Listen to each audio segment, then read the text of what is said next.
So my name is Vijay Saravanamuthu. I'm Tamil. I live in Malvern, which is a community in Northeast Scarborough. I live, work, and increasingly spend most of my time in this area of the city. And I feel like I actually don't know very much about Canada. I feel like I kind of travel from this tiny little space in Northeast Scarborough.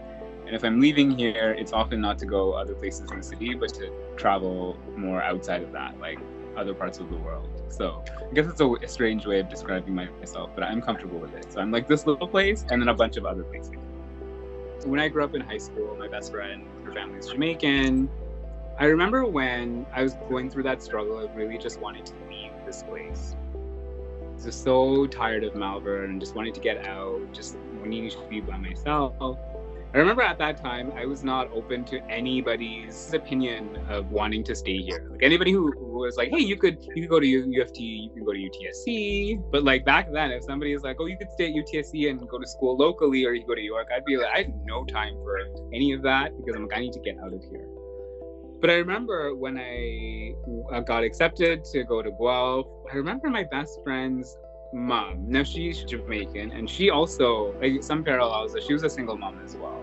I remember she hadn't really met my family. Like I used to hang out at their home often, I was very familiar with them. My best friend would hang out like at my place, but I remember our families didn't really interact with one another. But I remember when I went away to university, my best friend and her mom threw me a dinner. Like they threw me a family dinner. Then they invited my mom and my siblings, and we went over to their house. And I remember she had cooked.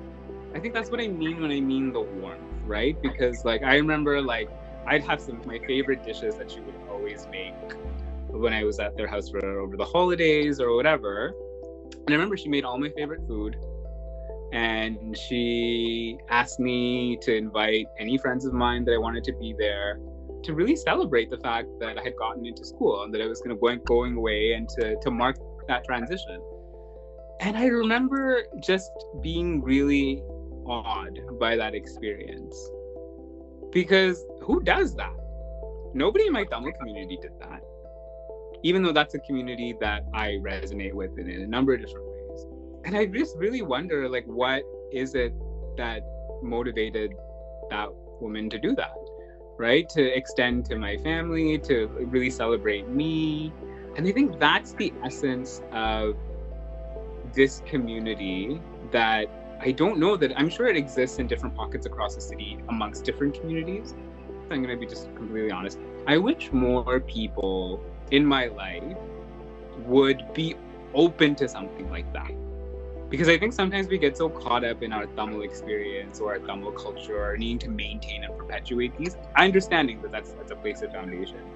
But this idea that you can go to a Jamaican home or a Somali home or somebody whose culture is quite different from yours, still extend warmth and connection and community and care, right? Because like I'll always remember that moment and that gesture. And I think that this community is full of little moments and gestures that are like that, is what I think I've heard a lot of people refer to when they think about what is that warmth of Malvern? It's that, right? That you would do something like that for somebody else and that impact would be meaningful to them. Part of the magic of age and life experience, I think, is that I think I am so at home now in both my own skin, but also in my neighborhood. A lot of the things that I guess I really found frustrating now as an adult, doing the work that I do, the things that I found that I just thought made people bad people, right? I now am able to understand that, no, they're just people also going through a really tough, often really shitty experience without other supports that they could rely on. Now, approaching things from that perspective, I really sort of have learned to love and appreciate the experience that I have here.